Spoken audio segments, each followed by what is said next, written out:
Boa noite a todos. Hoje nós vamos falar de padrões de projeto. Em particular, nós vamos explorar esses dois padrões, Singleton e Observer. Primeiramente, o que são padrões de projeto ou Design Patterns, o termo em inglês? São soluções reutilizáveis de software. Então, são fragmentos da arquitetura que contêm um alto nível de abstração. Aqui eu coloco para vocês uma possível origem de padrões de projeto, na área de software, porque na realidade toda a engenharia acaba tendo seus padrões de projeto, mas na área de software, nas fases de análise de uma solução, a gente acaba percebendo que algumas classes, algumas relações entre classes, elas não afetariam só aquela solução que a gente está projetando, elas serviriam para um contexto muito mais amplo. E é aí que a gente tem a oportunidade de criar novos padrões de projeto. Você também pode abstrair funcionalidades muito comuns, por exemplo, aquele recurso desfazer do Ctrl Z e o refazer. Tem inclusive a combinação de alguns padrões de projeto justamente para implementar esse recurso. Você tem o padrão Command e o padrão History, Você pode fazer uma lista de comandos que são reversíveis, por exemplo, e aí iterando nessa lista. Então, é algo muito bacana que usa tudo que a gente viu até agora de orientação a objeto. Isso aqui nasceu mais ou menos junto com a orientação a objeto, mas não precisa ser, Nós poderíamos implementar padrões de projeto em linguagens não orientadas a objeto. Inclusive, tem uma matéria muito interessante que fala da linguagem Common Lisp e explica que, no caso desta linguagem, acho que 17 dos 23 padrões já são ou nativos da linguagem ou então são muito imediatos, implementação muito trivial. Eu queria destacar aqui um livro de 4 autores que são conhecidos como a Gangue dos Quatro, tá? O grupo Gang of Four. E esse livro, na verdade, é um catálogo com 23 padrões de projeto em software. E aí nós temos várias categorias de padrões de projeto, os padrões de criação, que lidam com a tarefa de construir objetos e fabricar objetos.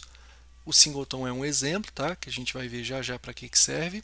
Os padrões estruturais, tem um padrão, por exemplo, que chama fachada, que nele você tem uma classe que abstrai um comportamento bem complexo envolvendo várias outras classes para que um cliente possa usar. Por exemplo, quando você vai codificar um compilador, a tarefa de compilar um arquivo pode ser um método de fachada, de uma classe de fachada, porque envolve interação com lexer, parser, vários agentes, Então você passa para quem for usar a tarefa de compilar uma ação mais direta, mais simplificada, E nós também temos os padrões comportamentais. Hoje eu vou destacar um deles que é o Observer, talvez um dos mais usados, tá? Padrões de projeto. Então, primeiro vamos ver o Singleton. Ele é um padrão de projeto destinado a controlar a quantidade máxima de instâncias de uma classe. No padrão original, descrito lá no livro, a gente quer apenas uma única instância, tá? E permitir é uma palavra meio forte, mas em linguagens que tem esse recurso, nós podemos colocar, por exemplo, um construtor private. Então é um construtor que só a própria classe pode chamar. Alguém de fora que quer criar um novo logger não consegue construir um logger porque não tem permissão para isso, não tem a visibilidade, vamos dizer assim, o método é private. Mas a própria classe, por meio de atributos e métodos estáticos, métodos que não pertencem a nenhuma instância específica, pode ser responsável por construir. Então reparem que, apesar do construtor ser private, a própria classe pode chamar. Então o método de classe logger.getInstance consegue chamar esse método aqui. No caso do Python, nós temos o método init, com esse prefixo e sufixo aqui de duplo underline. Esse construtor aqui é o que nós veríamos no Java, no C Sharp, no próprio C++. Então, na realidade, no construtor do Python, dificilmente a gente consegue deixar ele private. Tá? O init, ele, mesmo tendo esses dois underline, ele é público. Então existe um certo acordo de cavalheiros para que nas classes singleton você não use esse método. Muita coisa no Python é assim. O próprio protected, que é aquele atributo, por exemplo, que vem com um underline só, alguém de fora pode acessar, mesmo não sendo uma classe filha. O protected no Python é mais uma convenção. E aí, nos diagramas de classe, normalmente a gente, se for pegar a quantidade de exemplos aí na internet, a maioria vai ser usando sintaxe dessas linguagens Java, C++. Então eu coloquei nu aqui, no caso do Python é none. Tá? E de acordo com o que nós vimos no curso, ao invés de ter um método getInstance, que para deixar ele mais na sintaxe do Python mesmo, seria get_instance, tudo minúsculo, a gente pode ter uma property chamada instance, que ela verifica se esse atributo de classe for none, for vazio, aí ele constrói um logger, tá? E depois disso ele retorna o logger. Então isso vai ficar mais claro no diagrama de sequência. O que é o logger? É um agente que registra eventos, registra operações. Vocês já devem ter ouvido, o arquivo de log. O log é um registro, né? Então tem aqui, por exemplo, um método log, você passa uma mensagem e isso vai lá para o registro. Pode ser um arquivo que ele vai escrever e tal. E por algum motivo, né, nesse exemplo aqui, o aplicativo vai ter um log só. Então ele tem um logger que pode ser acessado por qualquer um no projeto. E toda vez que você tentar acessar esse logger, você vai cair na mesma instância. Vai haver apenas um objeto do tipo logger. Essa que é a ideia, tá?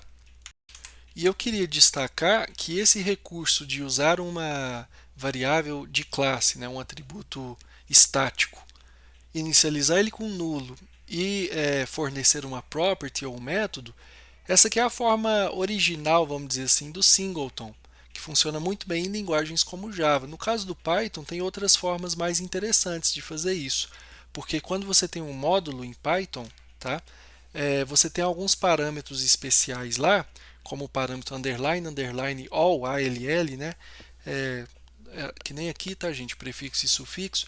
E nessa variável especial do módulo, você controla o que os outros módulos vão ver. É uma espécie de private e public entre módulos.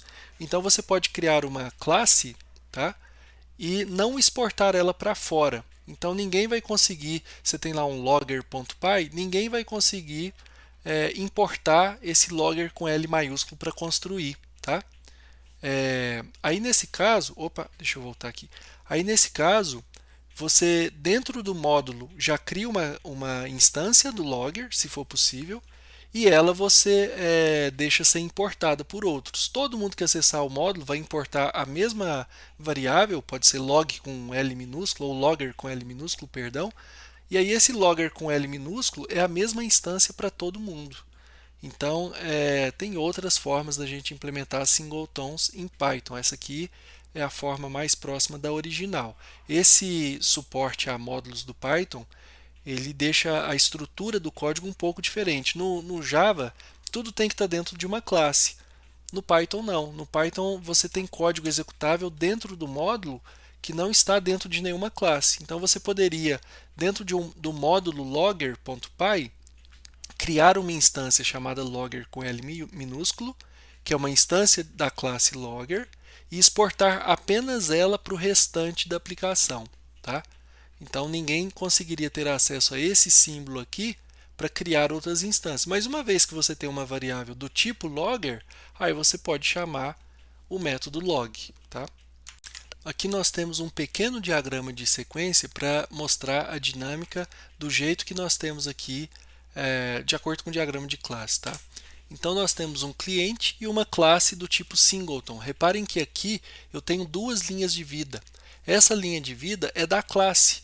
É a linha de vida que a gente usa para representar métodos estáticos e atributos estáticos.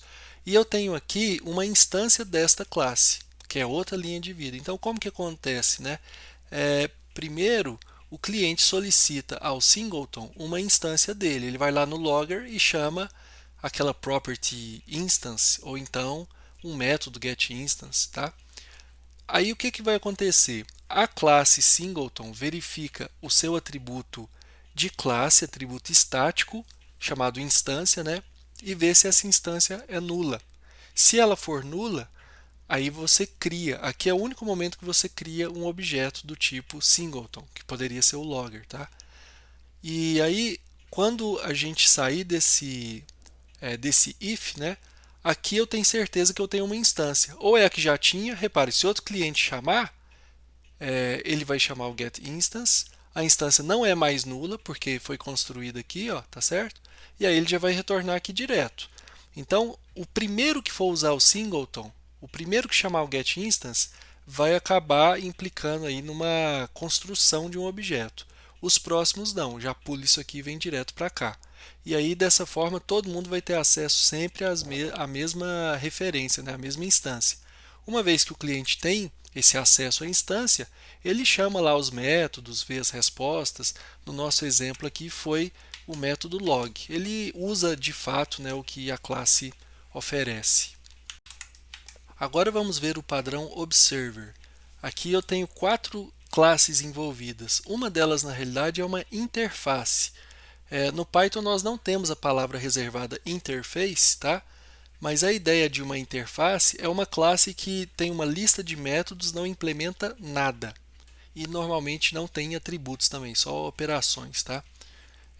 Bom, aí eu tenho uma interface chamada observador, que tem um método chamado update.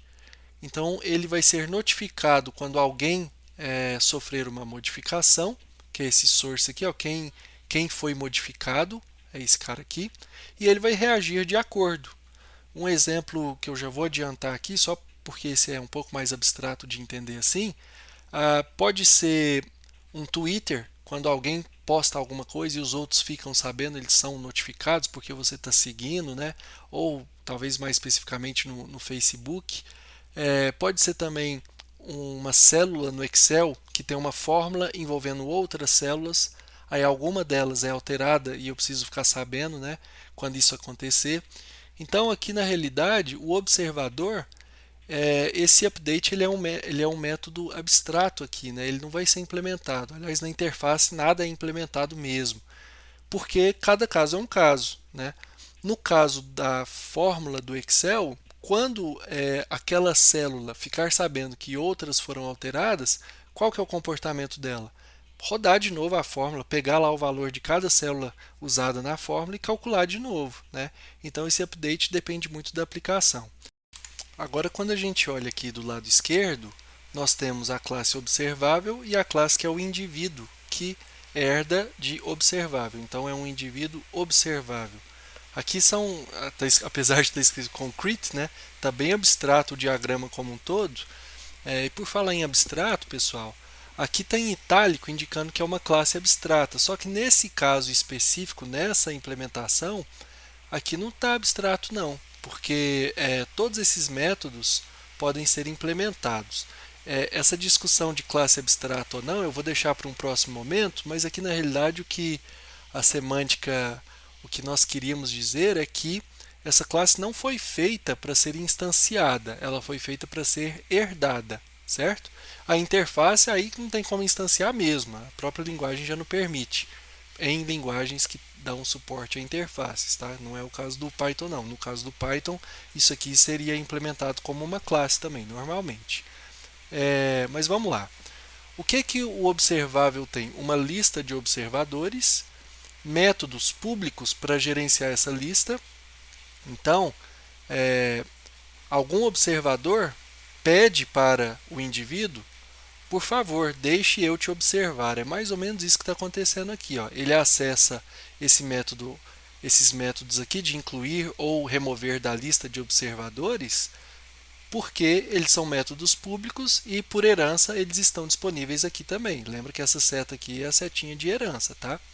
E tem esse outro método notify, que é bem simples, né? Aqui tem até uma possível implementação para ele, delimitada entre chaves, seguindo o estilo lá de C, C++ e tal. Qual que é a ideia? Você tem para cada, aqui dentro já aparece mais Python, para cada observador você vai chamar o método update, tá? Que é esse aqui. Então, na realidade, aqui o que nós temos é uma lista de objetos que implementam a interface Observer.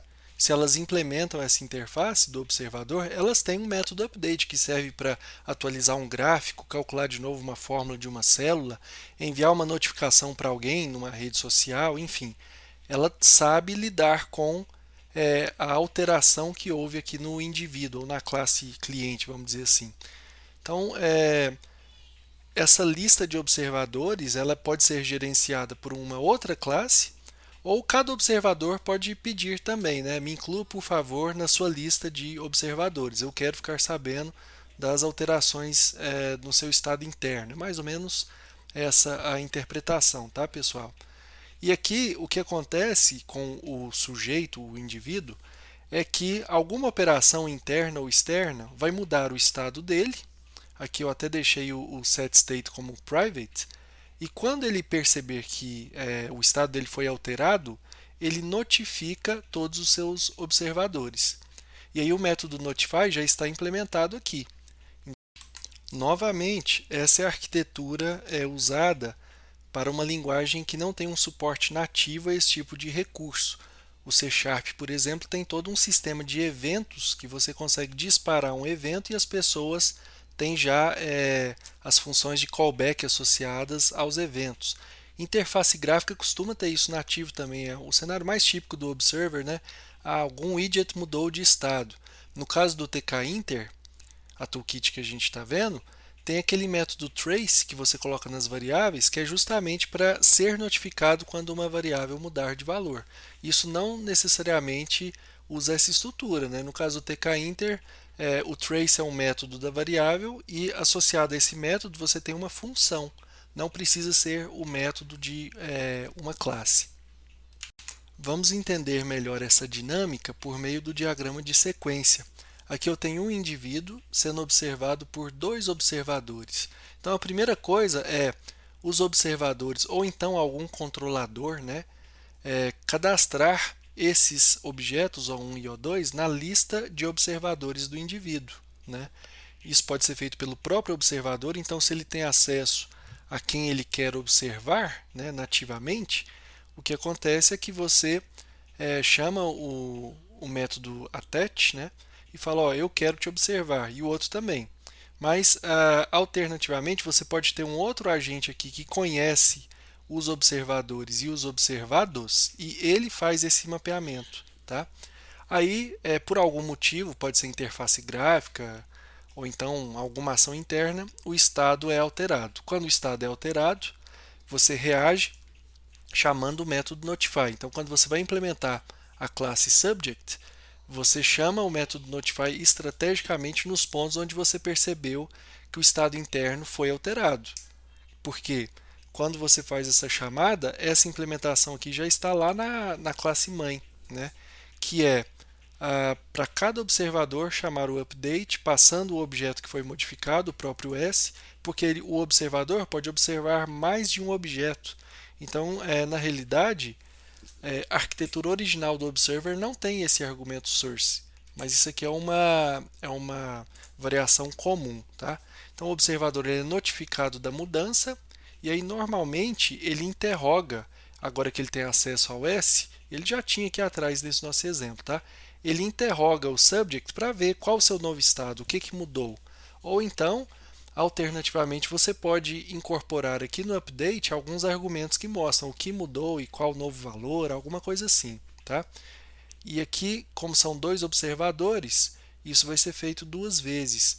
No diagrama de sequência, uma outra forma de mostrar essa dinâmica seria usando um laço de repetição, um fragmento for, né? Loop, na verdade. Bom, agora vamos ver alguns exemplos desses padrões de projeto para deixar um pouco mais concreto.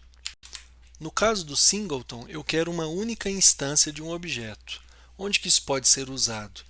Por exemplo, em algum sistema que usa um banco de dados e você quer limitar o número de conexões, você pode ter uma piscina de conexões, ou então você pode ter uma conexão única. Se for usar o singleton original, uma conexão única.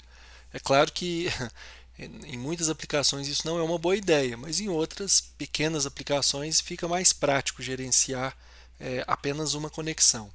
O registro de operações, que é o logger, que foi o exemplo que a gente usou lá atrás. Um tabuleiro de xadrez num jogo, não faz muito sentido você deixar disponível para a sua arquitetura a criação de um outro tabuleiro. O jogo está lá rodando. É um tabuleiro só. Estou falando de um jogo de xadrez normal, tá? Não tem dois tabuleiros, então você pode usar um singleton para garantir que é só um. Ou um deck de cartas num jogo de cartas. Só alguns exemplos talvez mais familiares, tá? E no caso do Observer, aquele exemplo da planilha eletrônica que nós falamos. Então, nós temos células com fórmulas envolvendo outras células. Então, uma célula pode observar outras de acordo com a fórmula, né? E aí, sempre que você tem uma alteração, tem aquele efeito em cascata do Excel sair calculando tudo de novo. Uma validação de formulário on the fly, ou seja, enquanto você vai digitando um CPF, ele já vai validando se é válido ou não. Então, cada caractere que você acrescenta ou remove, né, você tem um observador que reage a isso, pega lá o conteúdo do que foi digitado, valida e já dá o retorno. Então, é muito comum o observer de interface gráfica. E esse outro exemplo que a gente havia comentado, que é um sistema de notificações de redes sociais. Você tem lá o Facebook, por exemplo, alguém posta alguma coisa, aí os amigos, no caso os observadores seriam os amigos, são notificados disso. E aí, obviamente que no caso do Facebook é muito mais complexo, mas é só um exemplo mesmo, tá? E finalmente, como bibliografia dessa parte, nós temos em primeiro lugar o livro da Gangue dos Quatro. Aqui nós temos um grande catálogo de padrões de projetos, os mais famosos, e não deixo de repetir também aqui o livro OOAD, né, do Gradebook. Muito obrigado, pessoal, e até a próxima.